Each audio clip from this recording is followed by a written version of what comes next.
Today I'm going to answer a question that everyone asks me at least once. And this video was prompted by a question that a friend of my mother's from her time at college asked her because this friend, she's following me on Instagram, and recently I've started posting some reels there that are basically the same videos that I put on YouTube as shorts. And she asked my mom, like, where does he take those ideas from? Like, how does he have those ideas? Because, yeah, sometimes they might seem a bit all over the place when you think about it. Many people ask me, like, how are you so creative? Or where do you get those ideas from? And today I'm going to tell you some of my secrets of how I get those ideas or where they come from. And, you know, to begin with, you've probably heard of this book already. It's Steal Like an Artist from Austin Kleon. And one of the main ideas of this book is that basically, if you copy from one source, that's plagiarism. If you copy from 20 sources and get a little bit from this one, a little bit from that one, and mix and match and make it your own, that's creativity. And that's the gist of it. If you don't want to watch the rest of the video, just go ahead and click out. Just kidding. Don't do that, please, because then YouTube will think that this video is not good. By the way, comment and like whatever. But the thing is, to be creative, you need to drink from a lot of fountains. You need to go to a lot of places. You need to read a lot of books. You need to basically mix and match. And when we are kids, we allow ourselves to do that very naturally because we're very excited about things. Because kids have this pleasure of learning because they're always learning a new skill, learning about a new thing. That's why they're super curious because when you answer why the sky is blue or whatever the question might be, they are super happy because their understanding of the world is getting little by little more accurate. And that's why kids are so happy about learning. And that's why, at the end of the day, we as adults still have this because to our brains, to our pre developed lizard brains, to our ancestral minds, having a more accurate picture of how the world works would help you survive, would help you endure the winter, or help you defend yourself against any threat that could happen. But back to how I get those ideas, where I get them from. Well, one main place you may see over here, books. I've always liked to read a lot, and by mixing and matching, and I get books of different topics: fiction, nonfiction, business, psychology, economics, whatever it is, science. I'm an engineer, so I also like to learn a little bit more about that as well. And you mix and match a little of these ideas from one place, from another place, and by getting two or more ideas and bringing them together, you might make something novel. So other things that you can do to help spark your imagination, apart from books, can travel. Travel is a great one because, especially if you go to another country where they speak a different language, things are very different. You sort of get back into that childlike phase in which you have those goggly eyes. You're looking at everything and you're super curious. You go to the supermarket and you kind of get this high because there are many different things that you never saw in your life, different fruit, different vegetables, different products. Everything's different. So going to another country is a big one that I totally recommend, of course. But you don't need to go somewhere else if you can't, if you don't have the money, if you don't have the time. Just being trying to spark that curiosity in yourself. And wherever you live, in your town, in your city, you'll be able to see things through a different lens. Or maybe try to think, if I was a foreigner, how could I see this through a different lens? If I was a kid again, if I was someone from another background, how could I see this place, this store through a different lens, this park that I've been to 1,000 times, but imagine it was my first time back in this park. How could I see it? Also, you can do new things. So maybe you can try to cook a new recipe you've never tried to. You can do a class on a subject that you'd never tried to do a class on. Maybe an art class or a music class or dancing, whatever it is, anything that sparks your curiosity that, those things that we say, oh, maybe one day, I'd like to take a dancing class. I'd like to learn Spanish, whatever it is. Why don't you just do it? Because by doing those little things, you start mixing and matching. Because at the end of the day, curiosity is about connecting the dots. So you have dot here, here, here, here. The more dots you have, the more connections you'll be able to make, and the more that people will think, "Wow, that guy's super curious. That girl is super creative." Yeah, it's because you have a lot of dots to connect. And I've written about this already in my newsletter. Pretty sure I wrote it on my newsletter about Richard Feynman, because Richard Feynman is, not only was he one of the best physicists of all time, one of the things that made him so great was exactly this, because he was always diving into different realms. So he was the epitome of a modern polymath. He played bongos. He came here to Brazil to see the carnival because he loved samba. He did a lot of different things that made him kind of weird, kind of um yeah, weird. I forgot the name. Eccentric. So Richard Feynman was very eccentric, and he didn't care that he was eccentric or that he was obsessed about things that he liked. And you shouldn't as well. You should deep dive deep into those things and try to cross pollinate from one thing to the other, because those cross pollinations are the things that will bring you those badass ideas that only you could have, because only you know about all of the things that you're curious about. So sparking that childlike curiosity and letting yourself be amazed by things will help you with that.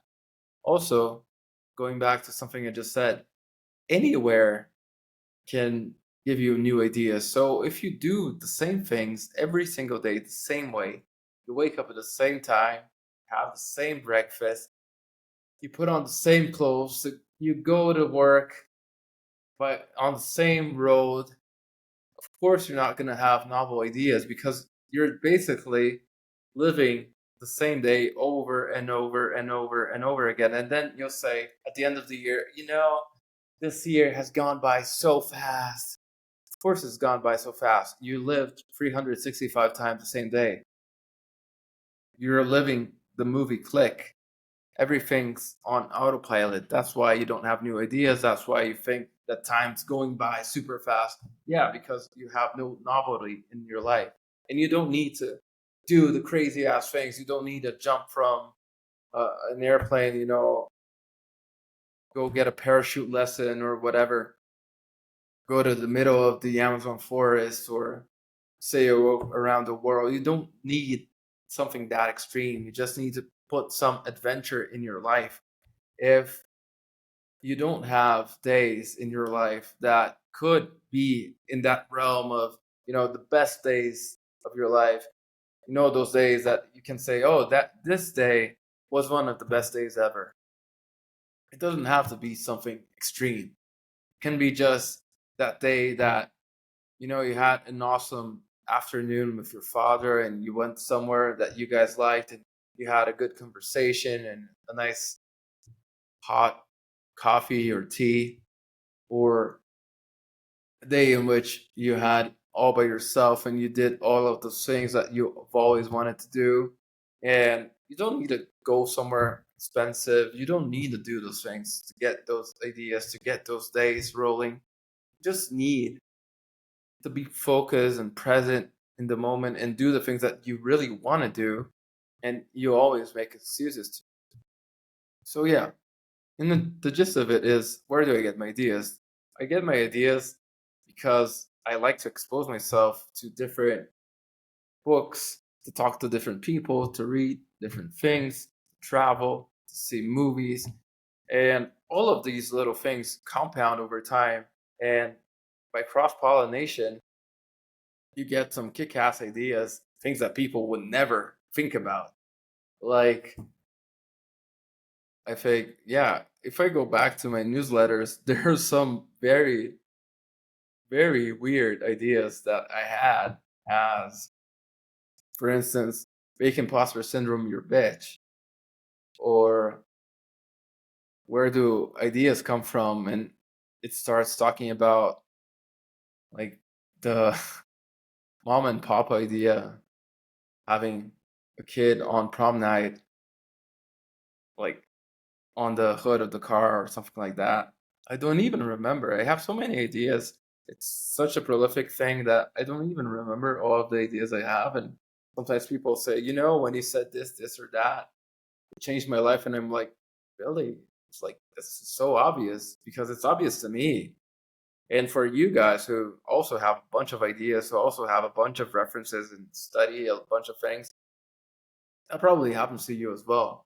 Because for you, you know where all of the dots that you connected to make up that novel idea came from, but other people don't. So for you, it might be nothing special. No, oh, it's nothing special. Anyone could know that. Everyone knows. No, no, no. No one knows. Only you know, or few people know. And you have those unique insights that only you could give, and you could help other people by sharing them. So you must share them. And last but not least, on a practical side of things, did you know that scientists and engineers, they take a lot of free time to go to museums and stay in nature, and that many things that we see in the physical world, things like cars and their aerodynamics, or even planes, like fighter planes, they come from ideas that those guys get from nature. So there was a very, very long time ago, I saw this in a car magazine, and it was about a car concept.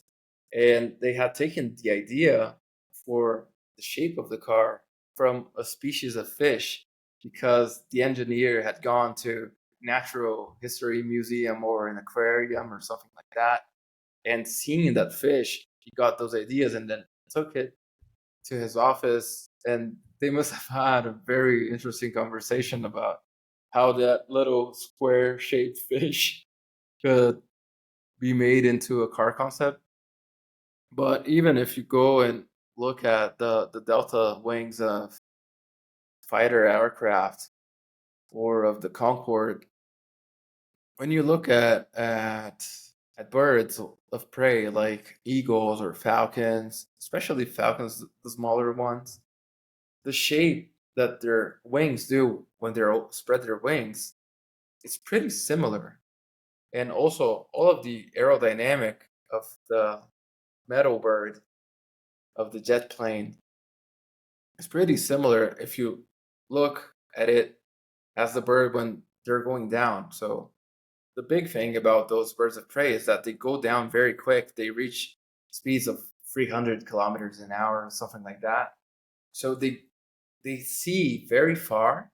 So that's another thing that they also try to emulate, the optics of their eyes. And they're also able to get very quick to their prey. So their prey stands no chance.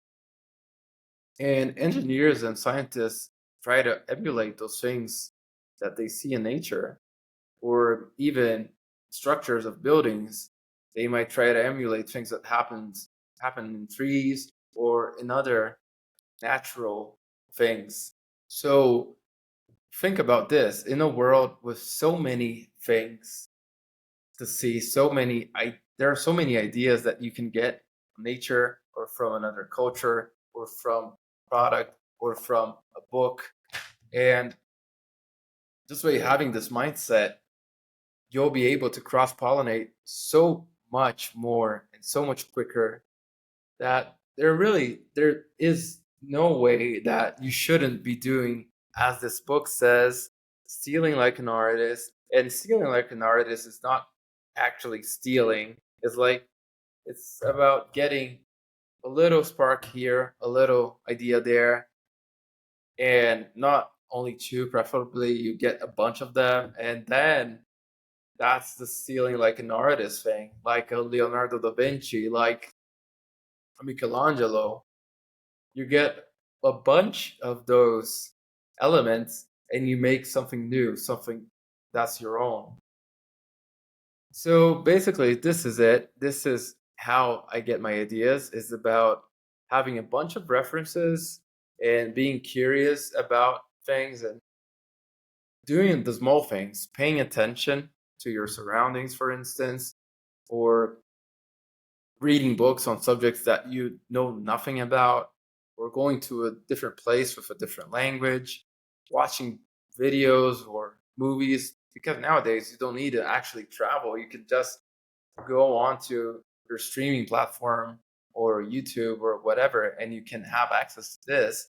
And by doing all of this, you get back to that childlike curiosity state, and that's when the magic happens.